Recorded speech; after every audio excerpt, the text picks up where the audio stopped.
Guess we all know who wrote it. When the cameras rolled on what would become the most talked about Bonanza episode, no one on the set imagined just how much trouble was coming their way. Previously, Bonanza had handled plenty of tough storylines, but this time the script pushed boundaries that struck a nerve both in the studio and in living rooms across the country. Rumors swirled after the first table read. Nervous faces traded worried glances as they realized the script layered its characters with a depth rarely seen in primetime westerns. The network received angry letters before the episode had even aired, thanks to a leaked plot point involving a controversial character decision that divided the cast just as much as it would the fans. Production paused more than once as executives argued behind closed doors, desperate to avoid the backlash they now saw growing. Some crew members privately admitted to reporters that the mood on set had turned from excitement to anxiety. Even the series' lead actors questioned whether they should go through with the scene, some calling for rewrites, others refusing to film unless changes were made. Nevertheless, the director stuck to the original script, and the episode was completed exactly as intended. When it aired, reactions were immediate and intense. Some viewers praised its honesty, while others slammed the show for crossing a line. Sponsors pulled out. The network re-aired previous episodes, and eventually, pressure was so great that Bonanza was forced off the air.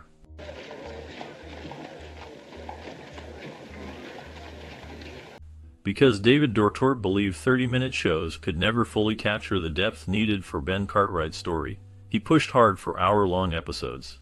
He felt that viewers needed more time to connect with Ben Cartwright's personality, his role as a father, and his presence at the heart of the Ponderosa family. The longer format gave Dortort the creative space to show not just action, but character development and emotional moments. Scenes could breathe, and stories could unfold slowly. This change meant viewers saw Ben not just as a ranch owner, but as a complex father with 3 very different sons. The hour-long episodes allowed for rich, satisfying side plots and gave more room for each character to grow episode by episode. Because episodes were longer, relationships on screen developed with greater tension and realism, standing out from other westerns airing at the same time. Dortort's choice to fight for this format played a key role in the series' lasting popularity, drawing families every week who came to care about the Cartwright successes and struggles. Even the beautiful countryside, the intense scenes at the ranch, and the conflicts could be shown with more detail and care. For Dortort, only an hour could give the world of Bonanza the depth and excitement that fans came to love. He should be here with you. You tell me him. Though Bonanza became famous for its compelling stories and the unique dynamic of the Cartwright family, there was always something a little different about Little Joe, played by Michael Landon. Throughout the show, Landon found himself very aware of his height compared to the towering actors who played his on-screen family. Over time, this comparison began to bother him, especially since the other Cartwrights stood almost a head taller than he did. The difference in stature was so obvious that Landon grew to despise it, feeling as if the contrast made his character look less impressive beside the imposing presence of his father and brothers. To overcome this problem, he took matters into his own hands, literally stepping up with the help of footwear. Instead of letting his real height show, Landon started wearing special shoes with lifts that added as much as 4 inches, sometimes even platform shoes, which let him appear almost as tall as 6'1" on camera. With these extra inches, he was able to match the height of the other main characters, creating a more balanced look among the actors whenever they stood side by side in a scene. This effort went beyond simple vanity. It shaped the way Little Joe was perceived on screen, making sure the character held his ground with the rest of the Cartwright family, both in stature and in spirit.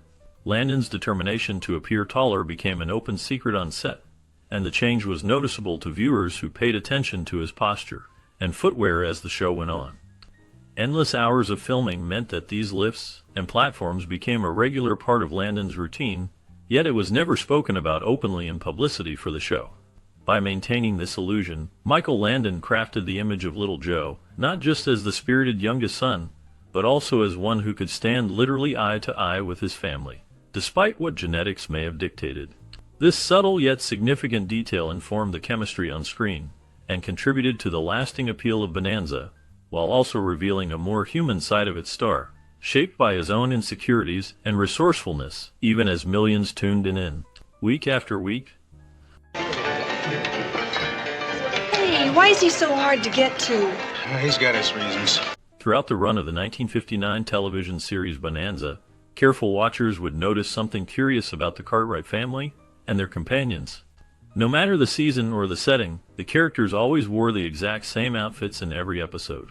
This was not just a quirky artistic choice or a part of their personalities, but rather a deliberate decision made by the producers. Bonanza was already considered one of the most expensive television shows of its time, and production costs were a constant concern. To help cut those rising expenses, the production team decided that each character would have a single, recognizable set of clothes. By keeping their costumes the same every week, the studio saved a great deal of money on wardrobe expenses. This approach reduced the need for creating, cleaning, or repairing multiple outfits for each actor, and made it much easier to film out of order, or use older footage again if needed. Viewers saw Ben Cartwright always in his vest, Adam mostly in black, Hoss with his familiar tan and green, and Little Joe in his iconic green jacket. The choice helped production, but became a visual tradition, making the characters instantly recognizable episode after episode, even as stories changed. Other shows at the time sometimes took this approach, but Bonanza became especially known for it, thanks to its popularity and long run.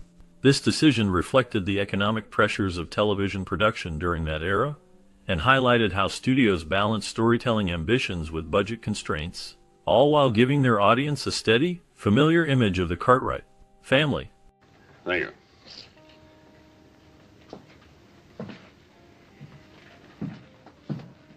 After 6 seasons on Bonanza, Pernell Roberts, who played Adam Cartwright, decided to leave the show. He felt that the scripts and stories were not clever enough to challenge him or suit his ideas about what the show could be. This was a major change for the series, since Adam Cartwright was one of the original main characters, and part of the central family dynamic. Even though his departure left a big gap, production continued. Instead of hiring someone new for the same role, the producers and remaining cast members chose to continue on with just the 3 main Cartwrights. After Pernell Roberts left, the actors who played Ben, Hoss, and Little Joe Cartwright divided his share of the salary amongst themselves, meaning his absence offered a financial benefit for those who stayed. This change had a lasting influence on the tone and character of Bonanza, leaving fans to adjust to life on the Ponderosa Ranch without Adam's serious and thoughtful presence. The show continued for several more years, but Roberts' departure remained a point of discussion among devoted viewers. We gotta get him past those men. Yeah, I suppose nothing would make... Notably, the influence of westerns made its way into many families connected to Bonanza. Michael Landon's own family had a strong tie to the genre, as both he and his relatives acted in productions centered around western themes. Bonanza itself was one of the classic shows that helped define the television western for American audiences, focusing on the Cartwright family living on their Nevada ranch. What set Bonanza apart was not just its storytelling, but also the enthusiasm of its cast for the western tradition. Michael Landon, who portrayed Little Joe, later became famous for his work in another western-inspired series, Little House on the Prairie. His family's appreciation for these stories carried over into the next generation. Landon's children continued to keep the spirit of Western television alive, taking on roles in more modern series with similar themes. Examples include When Calls the Heart and Yellowstone, both of which embrace the frontier spirit through their characters and storylines. In this way, the legacy of Bonanza was not just about the show itself, but about the way performers and their families helped keep the Western tradition alive in American television, spanning decades and reflecting a lasting passion for stories about the frontier, family, and the American West. Tigers or elephants out this way, but I think we could rustle up some game worthy of our guest, don't you think so, Adam? Well, we might find a...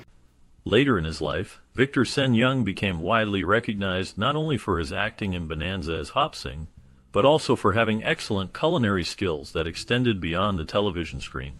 Audiences who met him as the beloved cook of the Ponderosa Ranch discovered that Victor really did know his way around the kitchen. Throughout his career, he appeared on many food programs, where he demonstrated techniques for preparing traditional Cantonese dishes. These cooking programs allowed him to share insights about various ingredients and simple ways to create flavorful meals. For people interested in learning about the flavors that inspired his character, Victor Sen Young published a cookbook that featured more than 200 recipes. His book included step-by-step guides that focused on making authentic Cantonese meals at home yet were approachable for beginners. He shared stories from his own heritage, making readers feel welcome as they cooked. Audiences who grew up watching Victor on television could now bring a taste of his world into their own kitchens through the recipes and guidance he offered. His contributions helped introduce Cantonese techniques to American households, encouraging experimentation and enjoyment of new flavors. Even today, fans of Bonanza, and those who appreciate good food, remember Victor Sen Yung for both his charm on screen and his genuine skill in the kitchen. Like the trees of the He forest. ain't fooling you there, Mr. Cartwright. I'll bet there ain't a hard rock man left in California. Over time, the casting and appearance of the characters on Bonanza became as much a part of the series' story as the Cartwright family itself. Initially, NBC looked to Guy Williams to fill the role of Adam Cartwright, believing his charisma and acting experience would make him a strong centerpiece for the family drama. However, as fate would have it, Williams landed the main role in Zorro, leading to his withdrawal from the Adam Cartwright role and the eventual casting of another actor. His connection to Bonanza lingered, though, and he later resurfaced on the show as Will Cartwright, Adam's relative, appearing for only 5 episodes before moving on with his career. As Bonanza enjoyed its long stint on television, running for 14 seasons, the passage of time became increasingly apparent not just in the storylines, but in the physical appearance of its stars. Dan Blocker, who played the beloved Hoss Cartwright, was the first among the cast to start wearing a hairpiece, adjusting for the visible effects of aging under the studio lights. Soon enough, the other actors portraying the Cartwrights found themselves relying on similar hair accessories as the years wore on, though Michael Landon, who played the youngest Cartwright brother, managed to keep his own hair, using coloring to maintain a youthful look throughout the series. The changes in the cast's appearance reflected the years both in fiction and reality, but they kept up the illusion of the strong, enduring Cartwright family on the Ponderosa just as the viewers remembered. Keep. We're all ready to ride in, Carl. You just give the word. At first glance, Bonanza and Star Trek seem like distant worlds, but their histories cross in interesting ways. Both shows were on television at the same time and became major parts of American pop culture, and many Star Trek actors appeared on Bonanza before or during their time on the Starship Enterprise. William Shatner, famous for playing Captain Kirk, had a guest role on Bonanza before he ever commanded the Enterprise. Leonard Nimoy, who became beloved as the logical Spock, also turned up as a character on the Ponderosa Ranch. George Takei, best known as Sulu from Star Trek, made one of his early TV appearances alongside the Cartwrights. James Doohan, who would later beam up as Scotty, also appeared in Bonanza during its long run. These crossovers happened because many actors and crew worked in both Western and science fiction television at the time, moving between shows as they built their careers.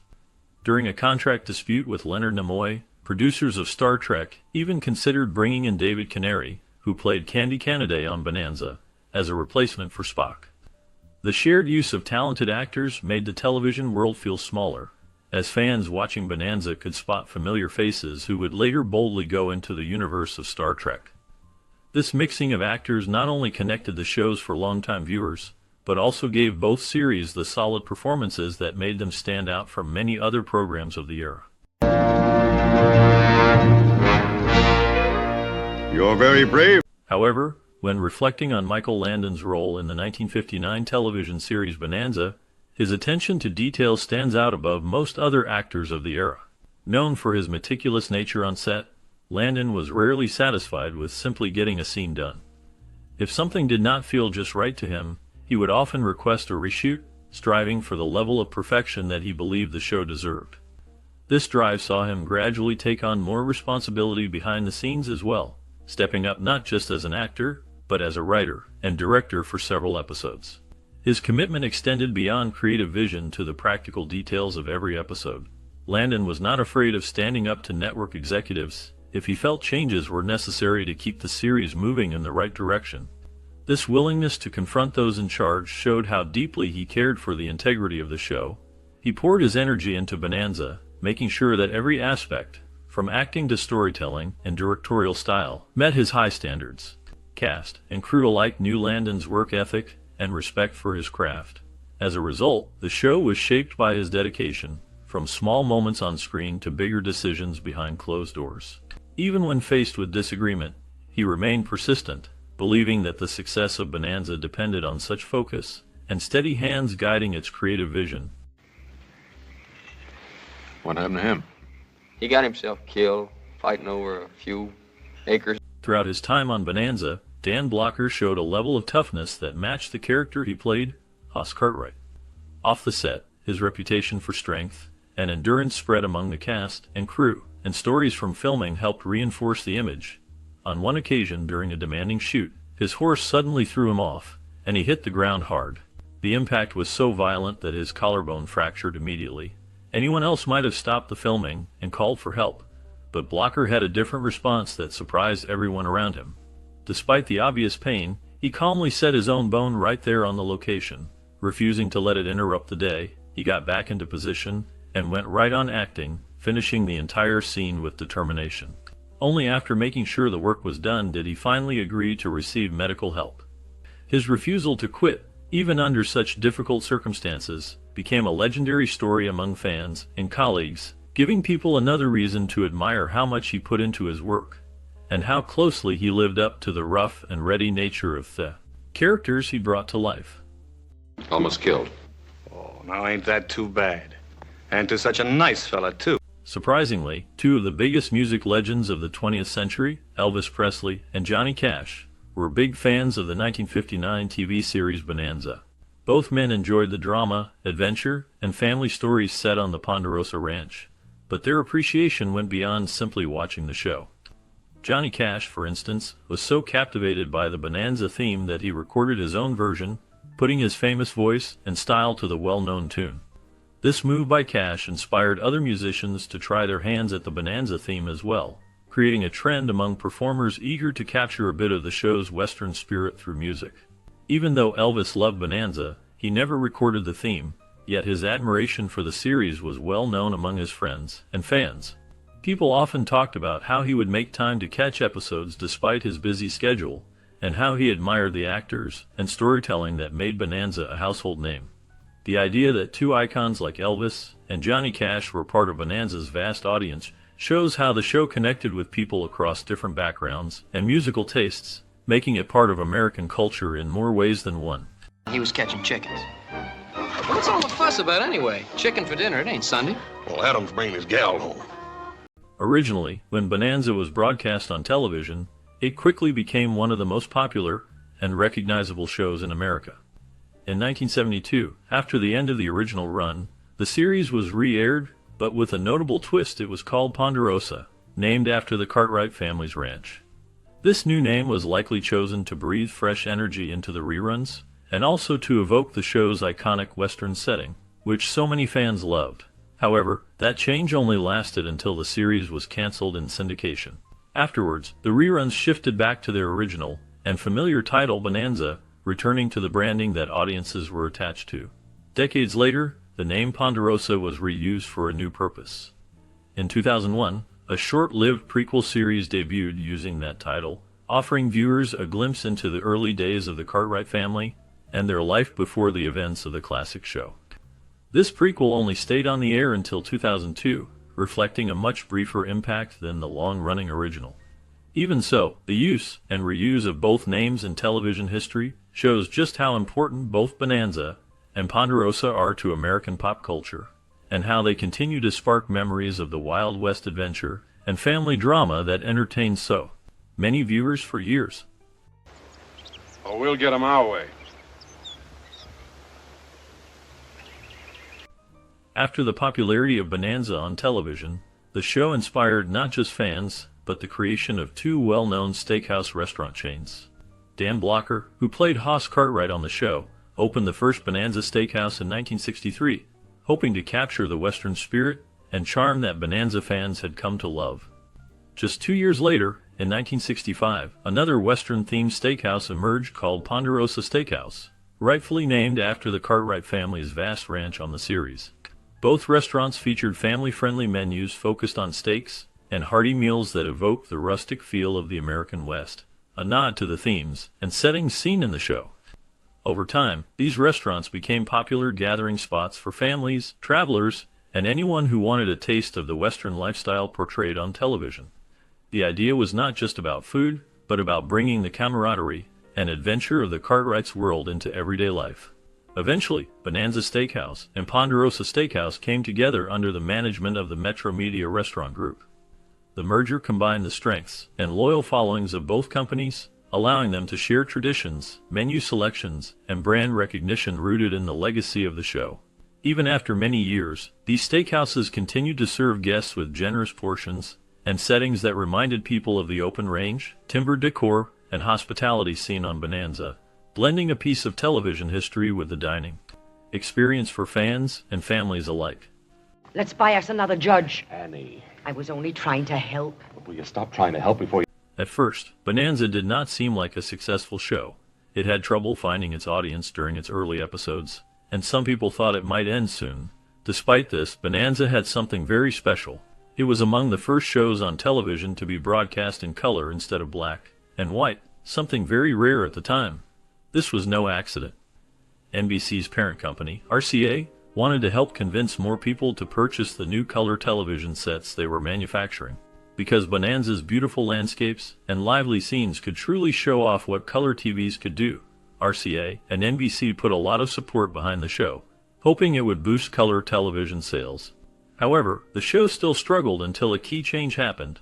When Bonanza switched to a new time slot, it suddenly reached a much larger and more interested audience. People began to talk about the Cartwright family and their adventures at the Ponderosa Ranch, and the colorful images looked so impressive that many families wanted to upgrade their TVs just to experience it.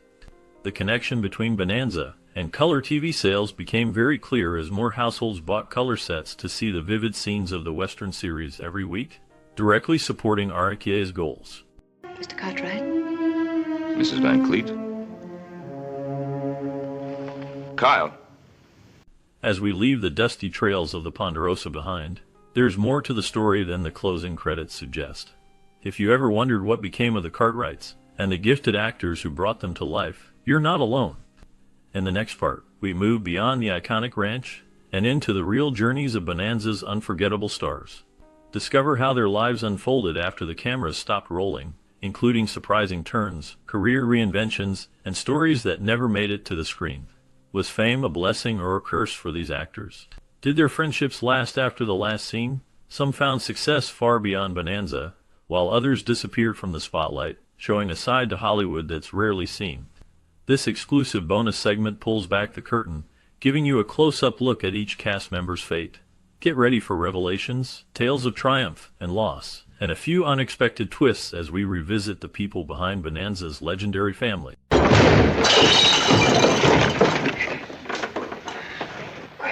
Ford Rainey's turn as Captain Arnholt in a 1959 episode of Bonanza left a mark with its restrained intensity. He delivered authority with a haunted undertone, hinting at secrets beneath the surface. After Bonanza, Rainey submerged himself in a string of commanding roles, yet his career rarely brought him the stardom his skills deserved. Privately, Rainey's quiet life concealed shadows.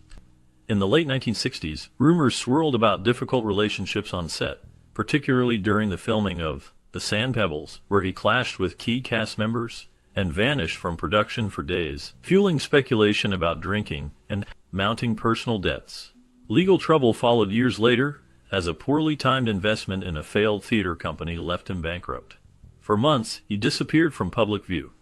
Friends claimed Rainey fought depression and a sense of isolation, pushing him to the quiet North California woods, where he lived simply, rarely giving interviews and avoiding the Hollywood scene. Rainey's final public appearance came in the early 1990s at a reunion event, his appearance stark, voice more brittle, but mind sharp and eyes wary. The trail grows faint after that, save for a brief mention in a 2004 obituary for a minor co-star, noting that Rainey was still living close to the edge of the forest, wary of old friends, old ghosts.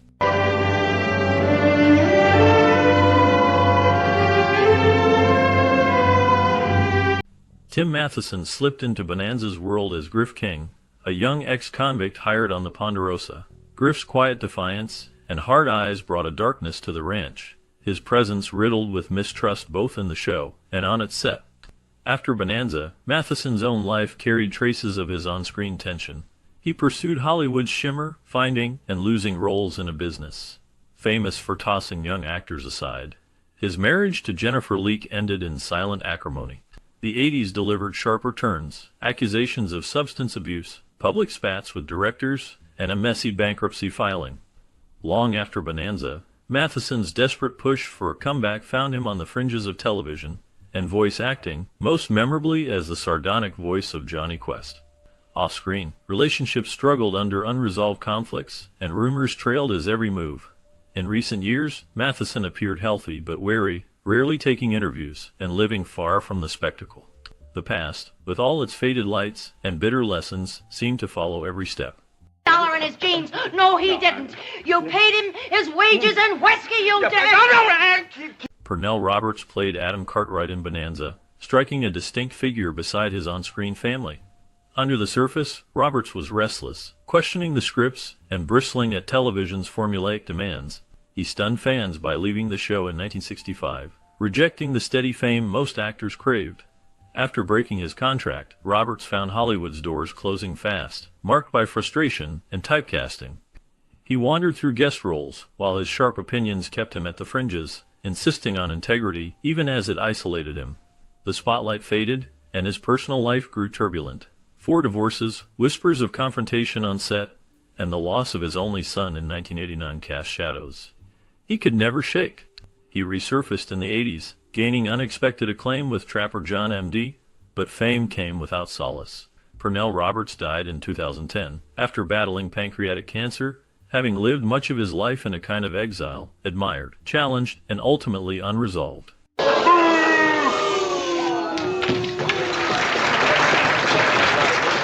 I knew it! Mike Reagan played Burkhart, a villainous hired gun, in the 1959 series Bonanza. His portrayal was marked by a roughness that stood out, making Burkhart a menacing presence in the brief scenes he shared with the lead cast.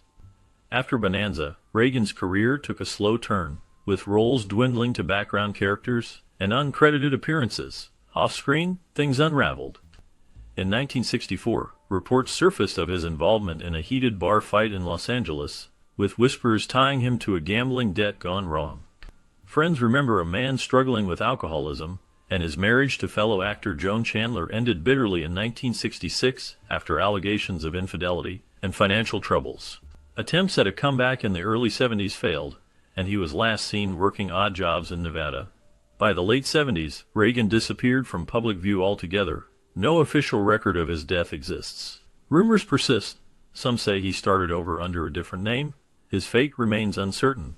Find you and tell you that number 6 had shifted and that the tower braces were... Hal Baylor's appearance as Arch Stewart in the 1959 Bonanza episode gave a short-lived but lasting impression. Stewart, an ex-lawman haunted by past violence, brought out a simmering tension unique to Baylor's rough charisma. After Bonanza, Baylor's career never reached stardom, but he became a reliable face in westerns and crime dramas, often cast as bruisers with troubled histories, which seemed to echo parts of his real story.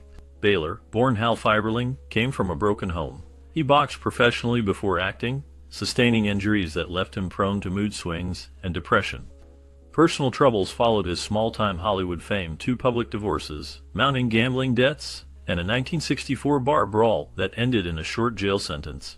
He tried to escape scandal by moving frequently, taking bit parts, and working odd jobs. The loneliness of his later years showed in faded interviews, where he spoke of friends gone and roles missed. The final records place him living quietly outside Los Angeles, last seen in public in the late 1980s, withdrawn from the world that once spotlighted him. That's all right, Miss Sally. Leave me alone. Morgan Woodward carved an unforgettable figure as Deputy Sheriff Rick Conley in the 1959 series Bonanza, radiating a hard-edged authority from behind cold eyes. His portrayal was shaped by real experiences, not theater school. Woodward spent years learning how to convey silent menace, sometimes crossing lines on set to get his reaction just right. After Bonanza, his career unfolded in shadows and sunlight, with guest roles that seemed to follow a pattern: hard men, troubled enforcers, characters torn between the letter of the law and secret bitterness. Off-camera, Woodward's life was far from easy. A violent car accident in the 1960s left him scarred, both physically and emotionally, steering him toward isolation. He spiraled into alcoholism for years, making headlines in 1974 after a late-night altercation outside a Los Angeles bar led to a brief arrest. These moments bled into his work, deepening the characters he played. Woodward never married, citing trust issues, and admitting he spent decades afraid to let anyone close. His later years were solitary, save for a short-lived attempt to return to the theater, which ended after a dispute over creative control. His final known public appearance was at a Western film convention in 2013, where he seemed frail, voice rough, eyes still piercing. Since then, he has remained out of the spotlight, his current whereabouts unknown. Empired? Sure, we'll catch up with him. But what comes after it makes you sick at your stomach. Michael Landon brought Joseph Little Joe Cartwright to life with a magnetic mix of charm and defiance, standing out as the youngest and most spirited of the Cartwright sons. His striking looks and rebellious energy made Little Joe an icon, both on-screen and off. When Bonanza ended, Landon quickly moved behind the camera, shaping American TV with shows like Little House on the Prairie and Highway to Heaven. He emerged as a creative force, writing, directing, and starring, but his personal life unraveled in the shadows of his public success. Landon's marriages cracked under pressure, ending in scandal and painful divorce. His contentious relationship with his children sometimes spilled into the tabloids. He struggled with depression and rumors of infidelity, even as he projected warmth and stability on screen. In 1991, Landon faced his greatest battle, a sudden, aggressive pancreatic cancer diagnosis that left no chance for recovery. Despite some hopeful public appearances, he died within months, leaving behind unfinished projects and a legacy marked by both brilliance and private turmoil.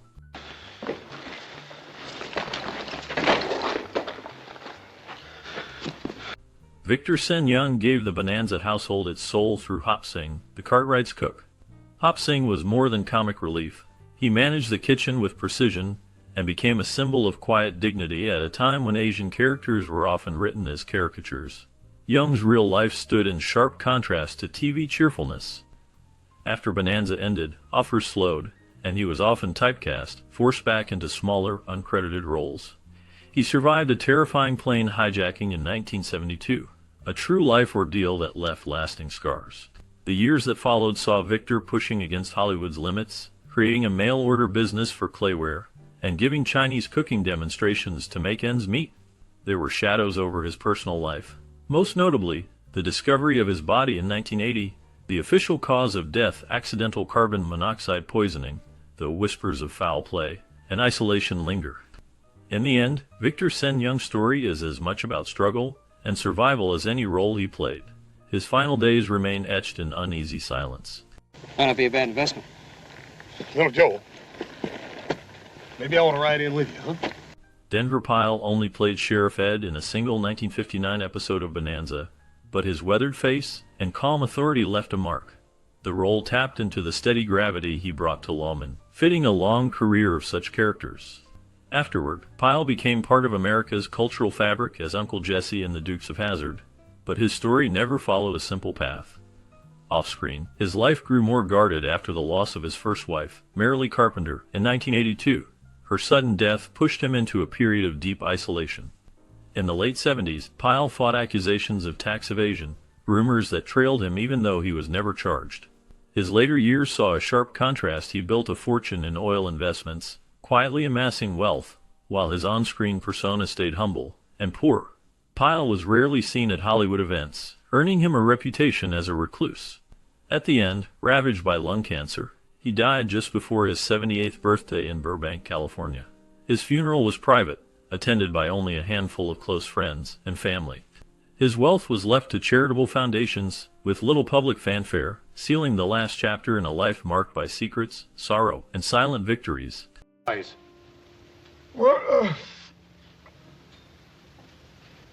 they or ain't they? Don Haggerty played the bartender in a 1959 episode of Bonanza, a small role that left a faint mark on the sprawling Western saga.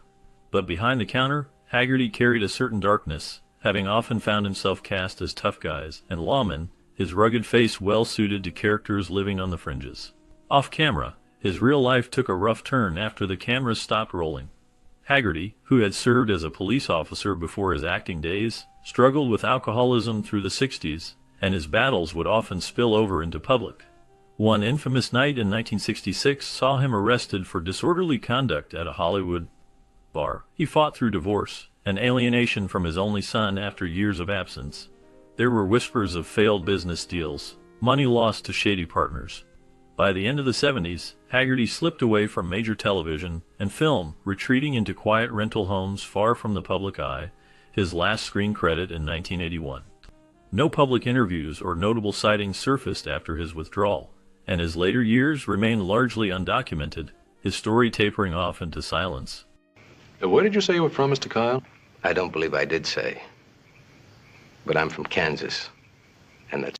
Dan Blocker became a legend as Eric Haas's Cartwright, a gentle giant whose kindness and naive strength made him the most memorable brother on Bonanza. Beneath his broad grin and massive frame, Blocker brought an unsettling vulnerability to Haas, a contrast to the edge and violence lurking in the Old West. After Bonanza wrapped, Blocker seemed poised for greater things, yet his path took a shadowed turn. He avoided scandal but faced personal battles, haunted by a sense of not belonging in Hollywood's glitzy circles. Blocker's enormous size, once his asset, brought health problems. Rumors swirled about stress, depression, and his growing unhappiness with typecasting. The situation grew bleaker in 1972, when a post-surgery blood clot killed him at just 43, shrouding his legacy in sudden tragedy. No tabloid scandals emerged, but behind the scenes, he was a man struggling with fame's weight and the sense that his best work had been boxed by a single role. His last years remained mostly hidden, save for the stark fact of his early lonely exit, leaving fans and friends with more questions than answers.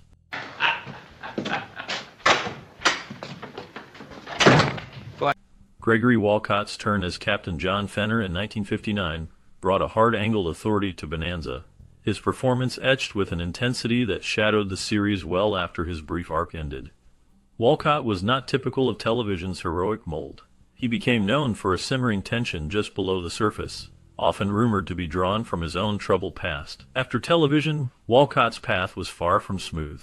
He was forever haunted by his role in the infamous Plan 9 from outer space, a disaster in film history that he once tried to publicly distance himself from, even refusing to attend screenings. His marriage, though outwardly stable, was scarred by financial ruin in the late 1960s after a failed investment scheme with a Hollywood producer who later faced embezzlement charges. This scandal dogged Walcott, igniting rumors about his involvement, though he was never charged. In private, he battled bouts of depression and was even rumored to have spent time in seclusion away from Los Angeles. Walcott rarely spoke to the press in his later years, refusing interviews and living quietly, his last known public appearance little more than a fleeting cameo in a director's tribute to cult film. Details since then are scarce. Friends say he spent his last years tending to a quiet life, one defined as much by what he chose to hide as by what he let the world see. Stardust right out of the sky.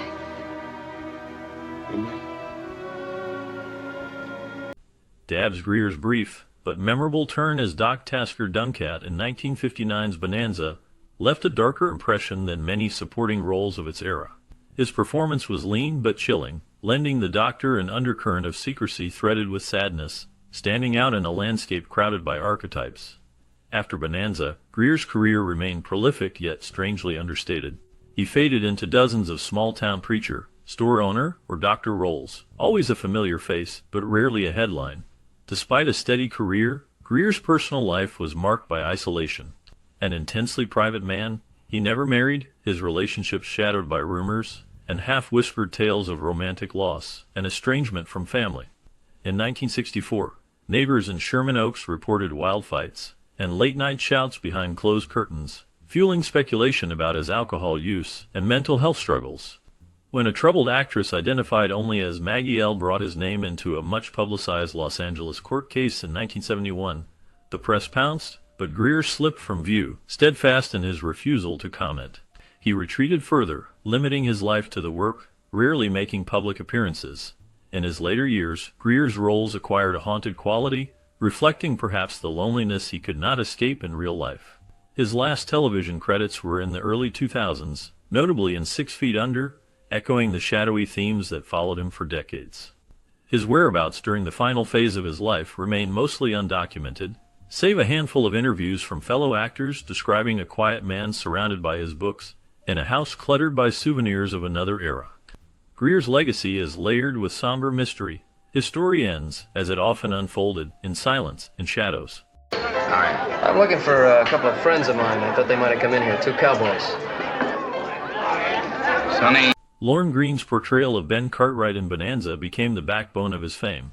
A stoic, unyielding father with a deep sense of justice and a haunted past. Greene inhabited the role with grave intensity, letting glimpses of loss creep into his eyes, the weight of 3 deceased wives always lurking in the silence between his words. When Bonanza ended in 1973, the show's lingering shadow clung to him. Post-series, Greene tried to break free, hosting NBC's Battlestar Galactica, a fleeting surge of relevance, but it never eclipsed the gravity of Cartwright. Behind public warmth, his private life was fractured. His first marriage to Rita Hands dissolved after war, and career obsession eroded trust. His only son, Charles, struggled with addiction. Greene's rumored affairs with co-stars dogged him through his 50s, but he moved through the press storms with quiet dignity. No scandal eclipsed whispers of his lifelong melancholy, a mood deepened by losing friends to illness, and his own battle with cancer near the end. Sparse public appearances in the early 1980s showed him frail and guarded. Greene died in 1987 after surgery complications, leaving behind unanswered questions and an enduring sense of mystery around the man who had once been America's most solemn father. Oh, shucks, I tried 2 or 3 times, but it didn't do no good. Lane Bradford's performance as Buck in Bonanza's 1959 season was a brief, burning flare, cold-eyed and iron-voiced. He played a man whose violence simmered beneath the surface, always ready to strike. Bradford captured danger in minimal gestures, his silhouette memorable long after he left the screen. After his time on Bonanza, Lane drifted through the shadows of Hollywood, picking up roles in lesser-known westerns and crime dramas. Off-camera, whispers followed him, stories of unpaid debts, and nights spent chasing oblivion in smoke-filled bars. An arrest for disorderly conduct in 1962 made headlines, turning public opinion and costing him a promising part in Rawhide. Years later, his marriage dissolved amid rumors of infidelity. By the end of the 1960s, Lane's once promising career had faded to almost nothing. He withdrew from public view, living in cheap hotels and relying on old friends for work. The last known trace of Lane Bradford is a police report from 1973, after an altercation outside a Los Angeles tavern. Since then, his fate remains a mystery, lost to time and the city's darker corners. Nothing, Mr. Cartwright. That minute's running out fast. Who sent you up to the Ponderosa? Nobody. I mean, I was just hired to drive the lady. Bonanza ran from 1959 to 1973 and captured the hearts of millions, bringing the Cartwright family's ups and downs into living rooms across the country. We've explored how Dan Blocker's untimely death in 1972 reshaped both the show and cast, how Pernell Roberts clashed with producers and left early despite his star power, and how Lorne Greene went from Canadian radio to becoming Ben Cartwright, guiding the family through both on-screen drama and his own real-life struggles with typecasting. Michael Landon launched his directing career on Bonanza, but also opened up later about facing childhood trauma, giving fans another reason to connect with his story. Bonanza wasn't just about cowboy adventures, it reflected real challenges and changes for the people who made it. Did you watch Bonanza as a child? What episodes or moments stick out to you? And what did the Cartwrights mean in your home? Share your memories in the comments, whether you grew up watching with family or rediscovered it later on. We'd love to hear your stories.